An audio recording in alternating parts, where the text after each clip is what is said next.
YouTube channel पे। देखिए दोस्तों, आज हम इस वीडियो पे मैथ का प्रैक्टिस सेट नंबर 6 को सॉल्व कराएंगे। चलिए, गुड इवनिंग सभी को, गुड इवनिंग। चलिए यहाँ पर देखिए क्वेश्चन नंबर 26 आपके स्क्रीन पे दिख रहा है। इसका आंसर बताइए क्या होगा। एक साइकिल का पहिया 44 किलोमीटर में 5000 चक्कर पूरे करता है।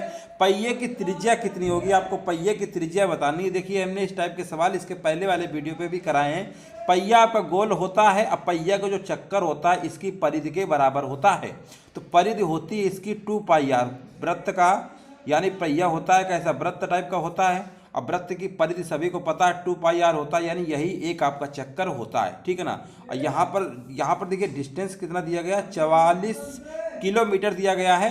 यानी आप ये कह सकते हैं 2πr यही डिस्टेंस आपकी दी गई है। साइकिल का जो पहिया है 44 किलोमीटर। दोस्तों ध्यान दीजिएगा, यहाँ पर हमारे ऑप्शन सेंटीमीटर में, तो पहले किलोमीटर को हम बदलेंगे मीटर में। तो आप कहेंगे किलोमीटर में 1000 मीटर होते हैं, 3 जीरो बढ़ा दीजिए। फिर सेंटीमीटर में जाएंगे, मीटर सेंटीमीटर में, तो 2 जीरो आपके और बढ़ जाएंगे।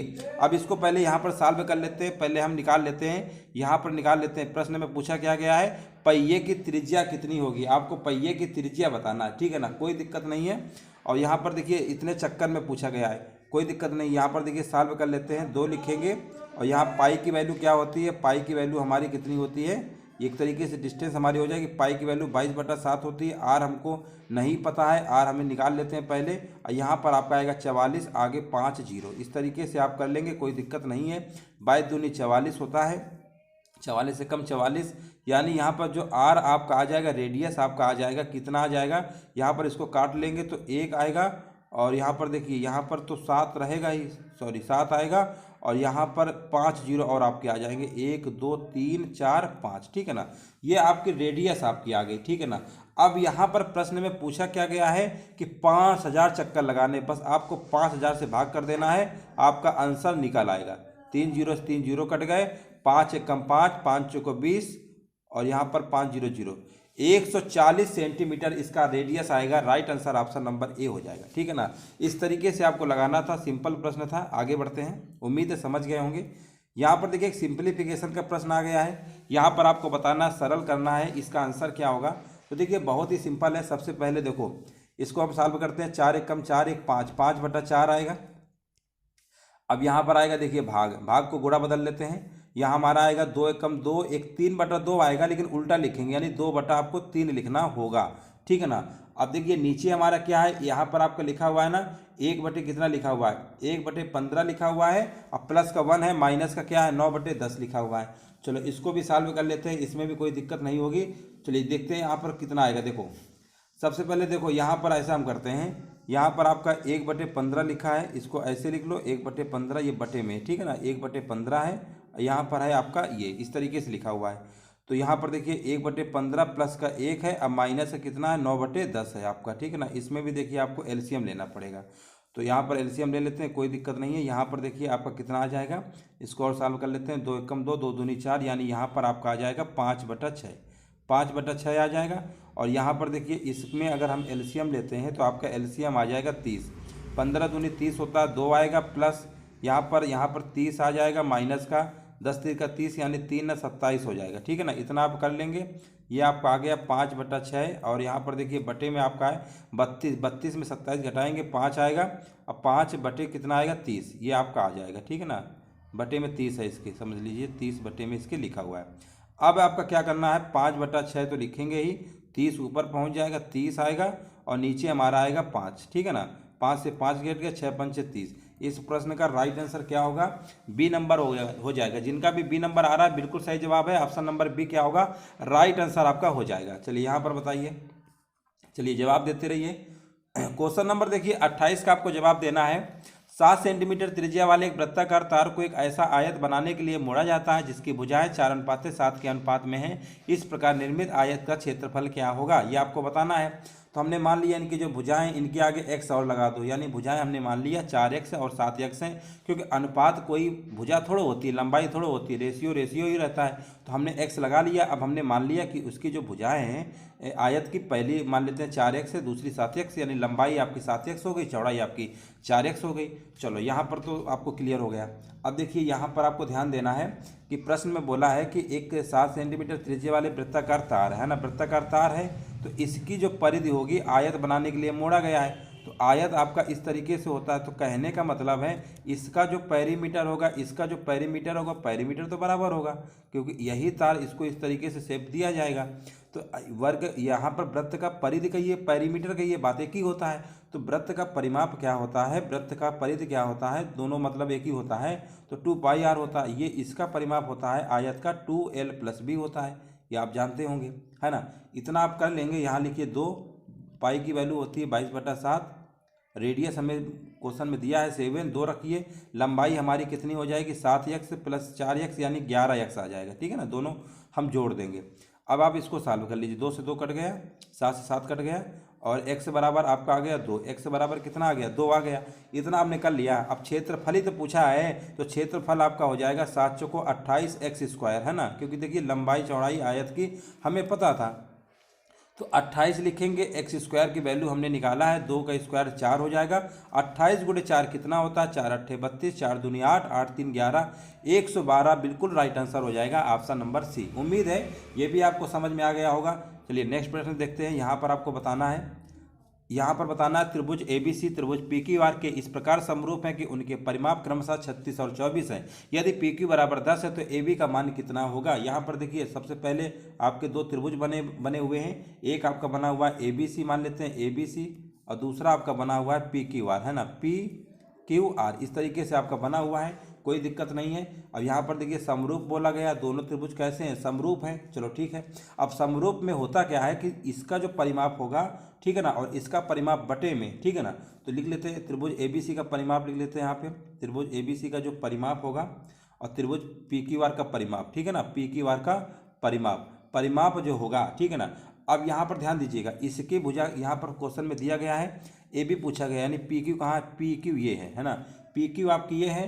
पहले हम ABC लिख रहे हैं ना, तो इसी के देखिए समरूप में इसी डायरेक्शन में देखना है, तो पहले आपका आएगा AB, अब बाद में आपका आएगा PQ, है ना, इसी डायरेक्शन में आपको लिखना था।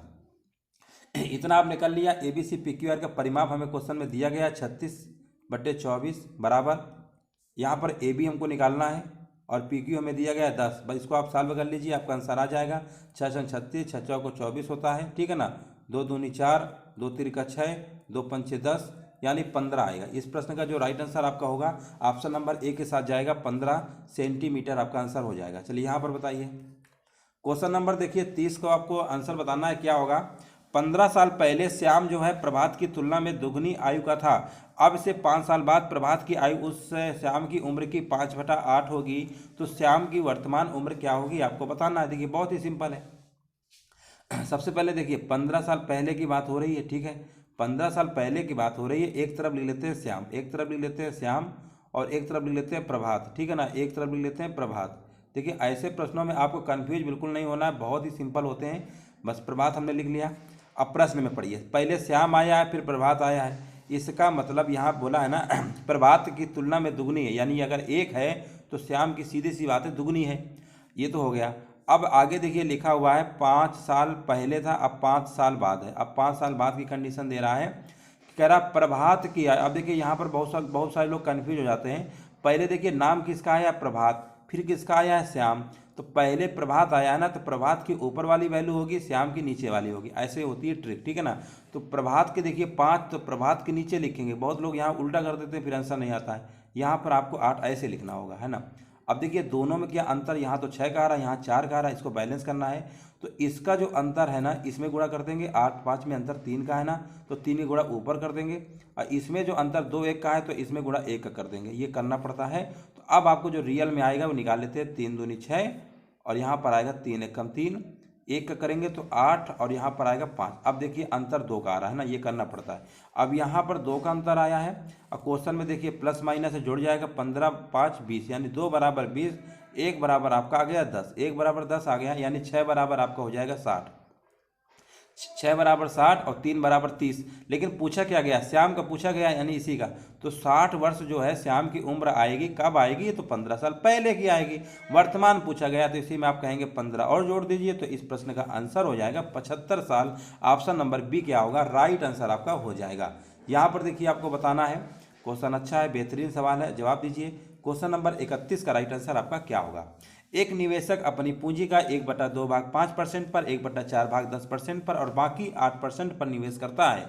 2 वर्ष बाद उसकी आय अगर 2800 रुपया है तो पूंजी कितनी होगी। हमने मान लिया उसकी पूंजी कितनी थी, एक्स थी, है ना।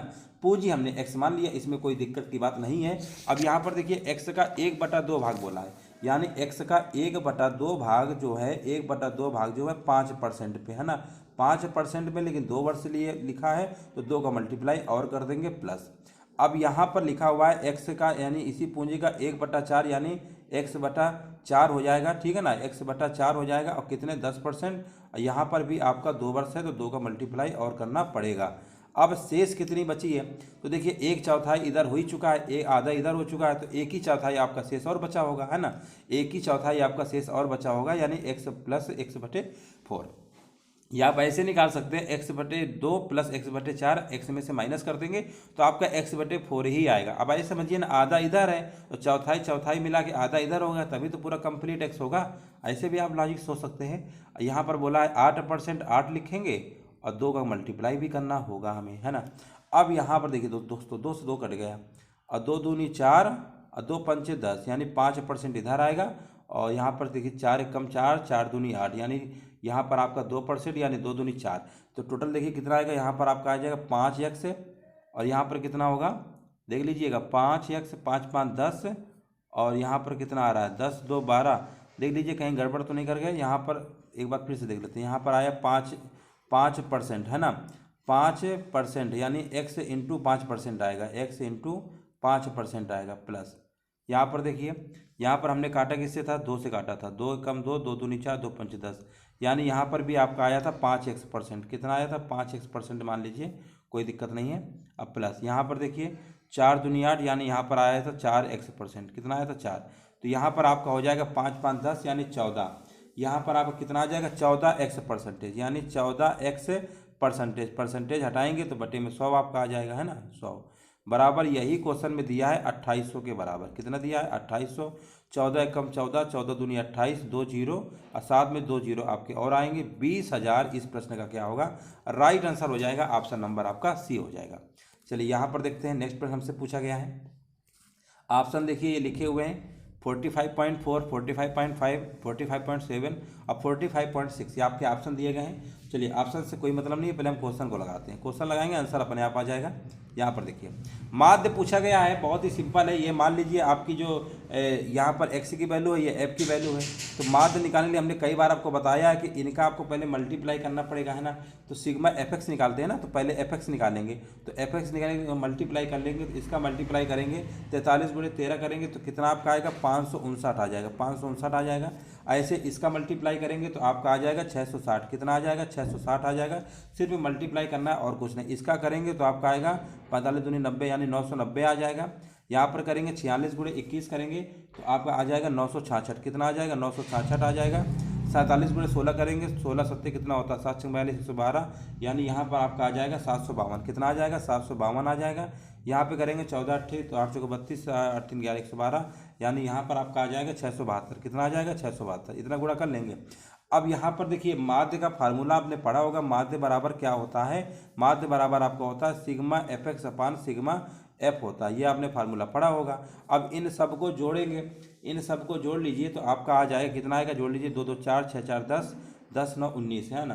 तो यहाँ पर आप जोड़ लेंगे तो 19 आएगा। फिर आपका 7 5 12, 6 18, 9 27, 33, 5 38, 39, यानी फिर 9 आएगा, 6 6 7 13, 13 9 22, 9 31, 31 6 37, 37 5 1 42, 3 45, यानी 45 आ जाएगा। 45 4599 आएगा।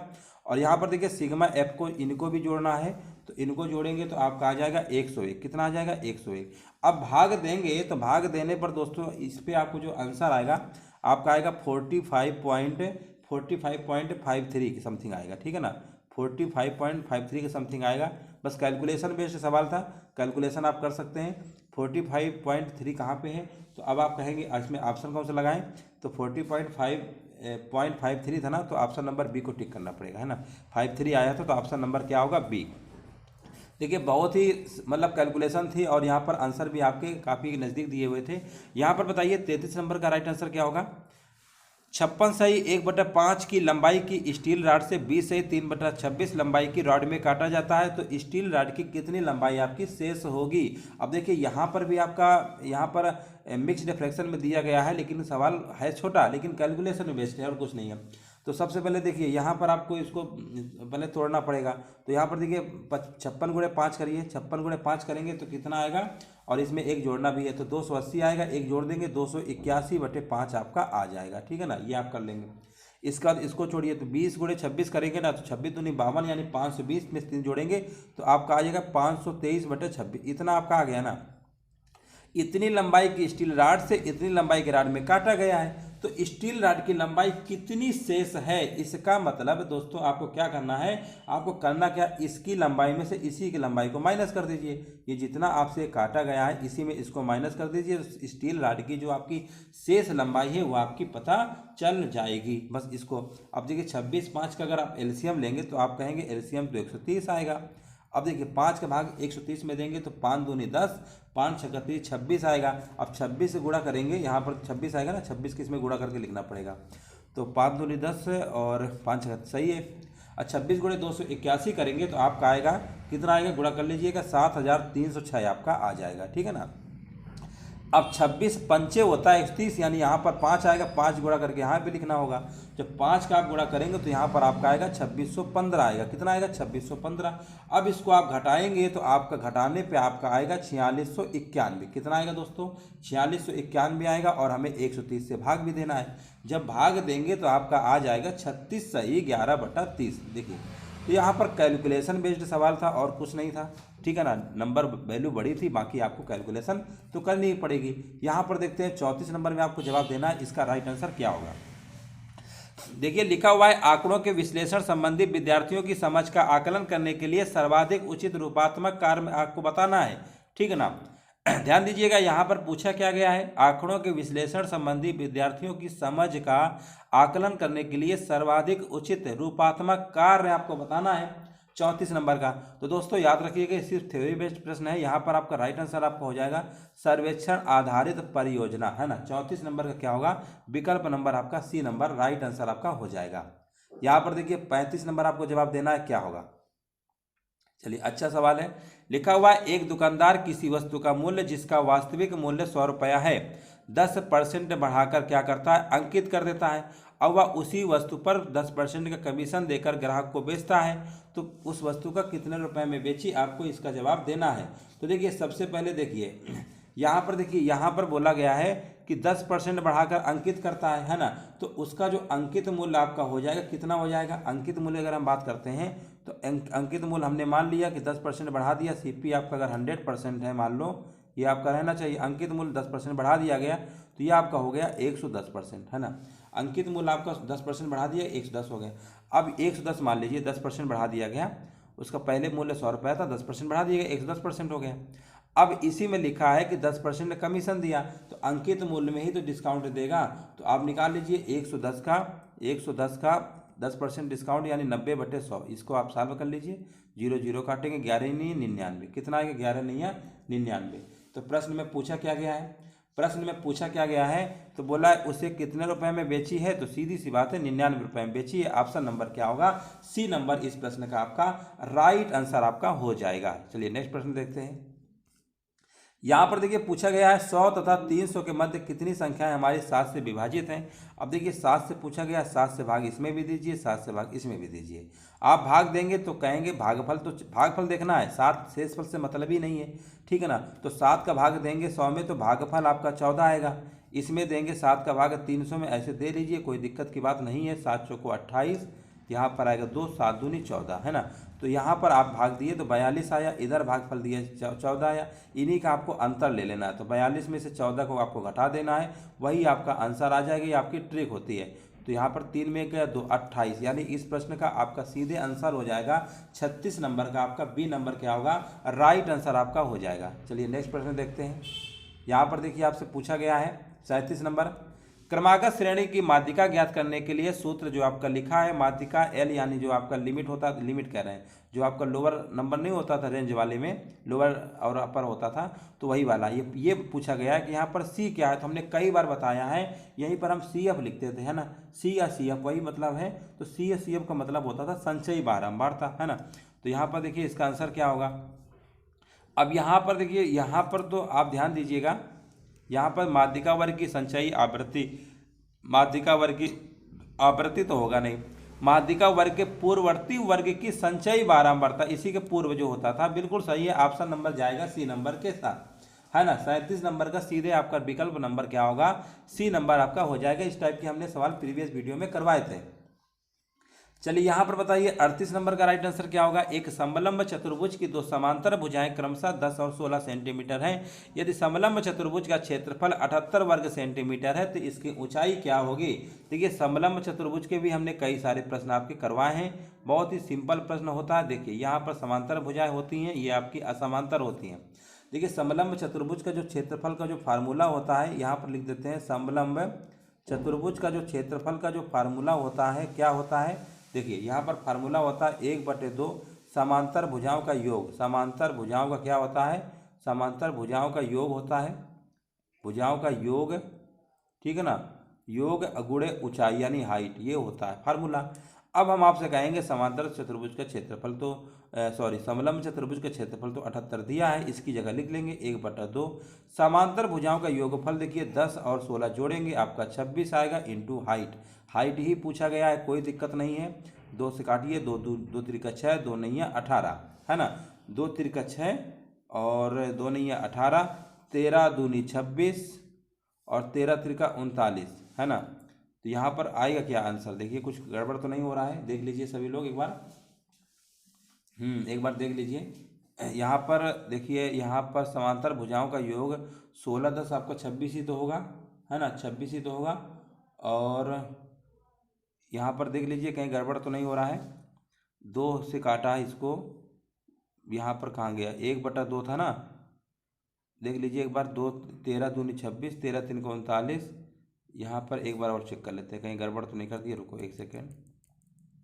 चलिए यहाँ पर देखिए 1/2 था, 1/2, ठीक है ना, 1/2 गुणे समांतर भुजाओं का योगफल 10 और 26 से तो आएगा, 10 और 16 26 इंटू ऊंचाई, ठीक है ना, इंटू ऊंचाई, ठीक है ना, ये आपका आ गया।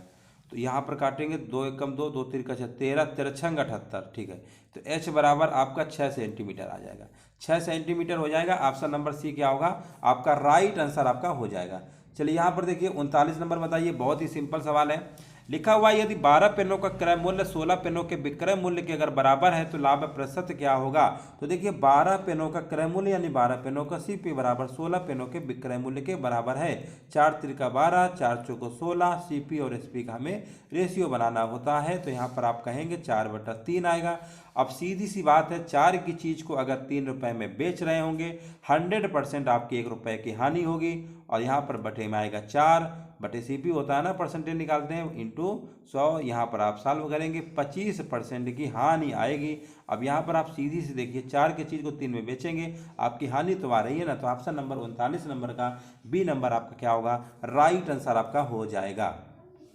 यहाँ पर देखिए एक पाई चार्ट आपके सामने बनाया गया है और आपसे पूछा गया है कि कुल खर्च का कितना प्रतिशत टेनिस पर खर्च हुआ है। टेनिस वाला आपसे पूछा गया है, कोई दिक्कत नहीं है। टेनिस की हम बात करते हैं तो टेनिस का परसेंटेज देखिए, आप कहेंगे टेनिस को तो 45 डिग्री लिखा हुआ, उसको लिखिए। बटे में हमने कई बार बताया, डिग्री के केस में 360 लिखा जाता है, परसेंटेज केस में 100 लिखा जाता है, कई बार हमने बताया है, ठीक है ना। इतना आपने कर लिया, चलिए कोई दिक्कत तो नहीं है। 45 और यहाँ पर पूछा क्या गया, कितने प्रतिशत, तो प्रतिशत निकालना है तो 100 से आपको गुणा भी तो करना पड़ेगा। यहाँ पर आप 0 से 0 काट सकते हैं और काट लीजिए। यहाँ पर 9 चौको 36 और 9 पचे 45 होता है, 2 दूनी 4, 2 पंचे 10, यानी 25/2 का मतलब होता है 12.5%। ऑप्शन नंबर जाएगा ए नंबर के साथ। चलिए यहाँ पर देखिए पूछा गया है 41 नंबर, बहुत ही सिंपल है। एक समीकरण दे के पूछ रहा है कि कौन सा कथन सत्य है। देखिए ऐसे प्रश्नों को आपको दिमाग ही नहीं लगाना है। अब इसमें एक्स वाई के बहुत सारे मान पॉसिबल हो जाएंगे, है ना, एक्स वाई के मान बहुत सारे पॉसिबल हो जाएंगे, तो इसके जो हल होंगे अनंत होंगे। ऐसे प्रश्नों को आपको जब भी समीकरण दिखे, ठीक है ना, एक चर वाला दो चर का रैखिक समीकरण है ना एक्स वाई, तो ऐसे समीकरण में अनंत हल होते हैं। बस इतना याद रखिए। ऑप्शन नंबर क्या होगा, यहाँ पर एक्स वाई के कई सारे मान क्या वैरी करेंगे ना, कुछ भी हो सकता है, तो इसके हल कितने होंगे, अनंत हल होंगे। ऑप्शन नंबर ए के साथ चला जाएगा। यहाँ पर देखिए पूछा गया है 42 नंबर, लिखा हुआ है के किस मान के लिए समीकरण x square plus 2kx plus 4 बराबर 0 का एक वास्तविक हल है। चलिए जवाब दीजिए। 42 नंबर का आपका राइट आंसर क्या होगा, चलिए जवाब देना है। तो देखिए यहाँ पर बोला है कि एक वास्तविक हल है क्वाड्रेटिक इक्वेशन का सवाल है, ये द्विघात समीकरण का है। तो देखिए आपको दिख ही रहा है द्विघात समीकरण दिया गया है। तो आपने एक पढ़ा होगा कि b square minus 4ac, b vector d बराबर आपने पढ़ा होगा बी स्क्वायर माइनस 4ac, ये आपने कॉन्सेप्ट जरूर पढ़ा होगा, है ना। तो इसी के बराबर आपको जीरो कर लेना है, आपका के की वैल्यू निकल आएगी। तो बी की वैल्यू देखेंगे ना, तो यहाँ पर बी की वैल्यू 2k है, तो 2k का स्क्वायर करेंगे तो आपका आएगा 4k स्क्वायर माइनस 4। ए की वैल्यू यहाँ पर 1 रहेगी क्योंकि इसका गुणांक कुछ लिखा ही नहीं है, और सी की वैल्यू आपकी 4 हो जाएगी, बराबर आपको जीरो कर लेना है। यहाँ पर देखिए 4k स्क्वायर बराबर आपका आएगा 4 चौको 16, 4 से काटेंगे के बराबर वैल्यू आपकी आ जाएगी 2, यानी 2 का मतलब होगा प्लस माइनस 2 आपका आएगा, क्योंकि यहाँ पर आपकी मतलब यहाँ पर आप देख रहे हैं ना डिग्री आपकी 2 है, इसका मतलब 2 आंसर आपके पॉसिबल होंगे। तो प्लस माइनस 2 यानी विकल्प नंबर डी क्या होगा, इस प्रश्न का आपका राइट आंसर आपका हो जाएगा। चलिए सही जवाब था। यहाँ पर बताइए क्वेश्चन नंबर 43 का आपको आंसर बताना है। यहाँ पर एक खिलौना कंपनी है। चलो हम सीधे क्वेश्चन पे आते हैं, और देखिए क्वेश्चन थोड़ा बड़ा सा है, हल्का छोटा करना पड़ेगा। चलिए यहाँ पर अब आपको बताना है, चलिए दिख रहा होगा। पूछा गया है खिलौने की बिक्री के लिए कुल राजस्व जो है यहाँ पर 38,72,72,000 है। इस किसी प्रकार के खिलौने ने कंपनी के लिए उच्चतम राजस्व अर्जित किया, बताइए बताइए इसका आंसर क्या होगा। चलिए जवाब दीजिए इसका आंसर क्या होगा। देखिए बहुत ही सिंपल ये भी है, 38,72,000 आपका दिया गया टोटल राजस्व, है ना। पूछा किसका गया है, आप कहेंगे खिलौने के बिक्री से कुल राजस्व इतना था। खिलौने ने कंपनी के लिए उच्चतम राजस्व सबसे ज़्यादा कहाँ पर है, आप कहेंगे तो म्यूजिकल टॉय में दिया गया है। तो पहले म्यूजिकल का लिखिए, परसेंटेज के केस में बटे में 100 लिखेंगे, इनटू जो टोटल दिया गया है, बस कैलकुलेशन है और आपका कुछ नहीं है इस सवाल में, ठीक है ना। इसको आपको सॉल्व कर लेना है, बस 2 0 2 0 इधर कट गए। अब गुणा कर लेंगे तो आपका आंसर क्या है आ जाएगा। तो गुणा करेंगे तो कितना आएगा, यहाँ पर गुणा कर लेंगे तो सबसे ज़्यादा देखिए गुणा कर लेंगे तो यहाँ पर आपका आ जाएगा, ठीक है ना। तो यहाँ पर देखिए यहाँ पर उच्चतम राजस्व ऐसे सभी का निकालेंगे तो यहाँ पर आपका किसका आएगा, यहाँ पर देखिए गुणा कर लेंगे तो आपका कितना आएगा, इसको सॉल्व करना पड़ेगा, है ना। तो यहाँ पर आपके काफ़ी हाथ इसी का आएगा अधिकतम, और क्या इसमें आपको सॉल्व भी नहीं करना था, सीधे आपने देखा म्यूजिकल टाई का है, बस सीधे टिक कर दिए। फालतू में सॉल्व कर रहे हैं ना, कोई मतलब ही नहीं है, सब इसी का आएगा। फालतू का सवाल था, कुछ नहीं था, है ना, फालतू में लगवा रहा था, कोई मतलब नहीं था, उसी का अधिकतम हो जाएगा। यदि नंबर 3 6 7 11 x 15 19 20 25 28 आरोही क्रम में है तो उनकी माध्यिका अगर 13 दी गई है तो x का मान क्या होगा। सबसे पहले इसको हम आरोही क्रम में रखेंगे, आरोही क्रम में लिख लेते हैं, कोई दिक्कत नहीं है। पहले आपका 3 आएगा, फिर 6 आएगा, फिर 7 आएगा, फिर 11 आएगा, फिर आपको x आएगा, फिर 15 आएगा, फिर 19 आएगा, है ना, फिर 19 आपका आएगा, फिर आपका 19 के बाद कितना आएगा, 19 के बाद आपका कितना आएगा 20 आएगा, है ना, 20 आएगा, फिर आपका 25 आएगा और फिर आपका 28 आ जाएगा। इतना आपने लिख लिया। अब देखिए यहाँ पर हमने क्या किया, 4 नंबर इधर से उड़ाया और 4 ही नंबर हमने इधर से उड़ाए। मिडिल नंबर आपका निकालना है, इधर माध्यिका हमारी कितनी होगी x + 15/2, यही क्वेश्चन में 13 के बराबर दिया गया है। तो x बराबर 13 दूनी 26, 26 में 15 घटाएंगे तो 26 में 15 घटाएंगे तो 11 क्या होगा। इस प्रश्न का आपका राइट आंसर हो जाएगा ऑप्शन नंबर ए। चलिए यहाँ पर देखते हैं क्वेश्चन नंबर 45 का जवाब दीजिए, इसका राइट आंसर क्या होगा। देखिए यहाँ पर सवाल, देखिए यहाँ पर लिखा हुआ है एक वस्तु को 4% 10% के लाभ में बेचने पर विक्रय मूल्य में 3 रुपये का अंतर है, दोनों के विक्रय मूल्य का अंतर बताइए। देखिए ऐसे प्रश्नों को हमने आपको बताया है क्रय मूल्य निकालना। जैसे क्रय मूल्य निकालते थे, कैसे निकालते थे, दोनों ही लाभ हैं, घटेगा, यानी हम कहते थे 6% बराबर 3 के 100% बराबर। तो इस टाइप के सवाल हमने आपको सिखाया था। बट इस सवाल में देखिए थोड़ा सा इन्होंने अब ये पूछा है कि दोनों के विक्रय मूल्य का अनुपात पूछा गया है। अब ये भी लाभ दिया गया है, ये भी लाभ दिया गया है। अब आप ये बताइए, अगर हम सीपी कुछ निकाल भी लें, अब इसी का रेशियो पूछा है, तो ये तो अब इसका मान लीजिए 104% कुछ निकालेंगे, है ना, ऐसे दूसरे वाले के निकालेंगे 110%। तो अब कहने का मतलब जो भी इनका क्रय मूल्य रहेगा उस तो कट ही जाएगा, उससे कोई मतलब ही नहीं है। ये सवाल फालतू का है, कुछ नहीं है, फालतू का सवाल है। तो सीधे आप ऐसे लिख दीजिए ना, 104 आएगा, यहाँ पर रेशियो बनाइए, इसको लिख दीजिए 110, बस इसी को सिंप्लीफाई कर लीजिए। 110 आएगा, सिंप्लीफाई कर लो, 2 से काटो, 2 पंचे 10, 2 दूनी 4 और 2 पंचे 10। बस देखिए सवाल में कुछ था ही नहीं, मतलब फालतू का सवाल था। 52 और 55 हो जाएगा। ऑप्शन नंबर क्या होगा, 45 नंबर का आपका ए नंबर क्या होगा, राइट आंसर आपका हो जाएगा, क्योंकि क्रय मूल्य निकालने कोई मतलब ही नहीं है, दोनों रेशियो में तो कैंसिल हो जाएंगे। यहाँ पर देखिए 46 नंबर आपको जवाब देना है। 20% की किसी वस्तु की कीमत को कम करने पर 20% की बिक्री में वृद्धि होती है, अर्जित राजस्व पर क्या प्रभाव पड़ता है। देखिए 20-20 दिया गया है, दोनों सेम है, तो इसका सीधे फार्मूला होता है 100/100%। की कमी हमेशा क्या होता है, कमी होता है। अब 20 का स्क्वायर आएगा 400/100 यानी 4% की कमी, 4% की कमी आएगा। ऑप्शन नंबर जाएगा सी नंबर के साथ। यह वाला, ये तो आप ये वाला फार्मूला भी लगा सकते हैं, ये भी फार्मूला आपका लग जाएगा सक्सेसिव वाला, ठीक है ना, ये भी आपका लग जाएगा। लेकिन यहाँ पर दोनों जब सेम होते हैं तो सीधे हम इसको यूज कर लेते हैं, तो सीधे आपका आंसर आ जाएगा 4% की कमी। चलिए एक सवाल हमारे सामने आ गया है, 47 नंबर का है, एलसीएम निकालना है। चलिए जवाब दीजिए 47 का आपका राइट आंसर क्या होगा। तो जब भी भिन्नों के एलसीएम निकालते हैं तो सबसे पहले हम अंश जो होते हैं उनका एलसीएम निकालते हैं। तो हम कहेंगे बताइए 13, 23 और 48 का एलसीएम कितना आएगा। इनमें तो कुछ कॉमन ही नहीं है, कॉमन ही नहीं है तो गुणा करना पड़ेगा, काफ़ी कैलकुलेशन करवाएगा, है ना। तो 47 नंबर के देखिए यहाँ पर गुणा करेंगे तो एलसीएम दोस्तों आपका आ जाएगा, हम यहाँ पर लिख दे रहे हैं 14,352 आपका आएगा, गुणा कर लीजिएगा। 14,352 आपका एलसीएम आएगा। अब जो नीचे संख्याएं हमारी लिखी हुई हैं ये 31, 62 और 93, इनका हम आपसे कहेंगे मासा निकालिए। तो सीधी सी बात है, मासा आपका 31 आएगा, डिवाइड कर देंगे और ऑप्शन देखिए, ऑप्शन आप देखेंगे तो आप कहेंगे तो ऑप्शन नंबर दिया गया है 14,352/31, यानी ऑप्शन नंबर ए के साथ क्या होगा, बिल्कुल राइट आंसर हो जाएगा ऑप्शन नंबर ए। यहाँ पर देखिए 48 नंबर आपसे पूछा गया है, वह छोटी छोटी संख्या बताइए जिसे 1780 में जोड़ने पर प्राप्त योग जो है पूर्ण वर्ग हो जाए। अब आप ध्यान दीजिए 1780 में हम कितना जोड़ दें कि संख्या हमारी पूर्ण वर्ग बन जाए। तो आप 46 जोड़ेंगे तो 46 से कोई पूर्ण वर्ग थोड़ा बनेगा, हमें, है ना, 49 जोड़ ऐसे चेक करना पड़ेगा। 49 जोड़ेंगे तो 9, 8, 4, 12 और 18 से 29 कोई पूर्ण वर्ग होता ही नहीं, है ना। 69 जोड़ के देखिए, 69 को देखिए, 1780 में से 69 जोड़ दीजिए। अब आप कहेंगे 9 आएगा, 8, 6, 14, 7, 1849 आएगा। 1849 देखिए बच्चा बच्चा जानता है कि इसका 43 का वर्ग होता है, 43 इसका वर्गमूल निकालेंगे तो 43 आएगा और 43 के स्क्वायर करेंगे 1849 आएगा, यानी ऑप्शन नंबर चला जाएगा सी नंबर के साथ। यहाँ पर देखिए पूछा गया है 49 नंबर, आपको जवाब देना है, इसका राइट आंसर क्या होगा। लिखा हुआ है 14 सेंटीमीटर त्रिज्या वाले एक वृत्त की परिधि में वृद्धि की जाती है, यदि त्रिज्या में 7 सेंटीमीटर की वृद्धि कर दी जाती है तो बताना है क्या होगा।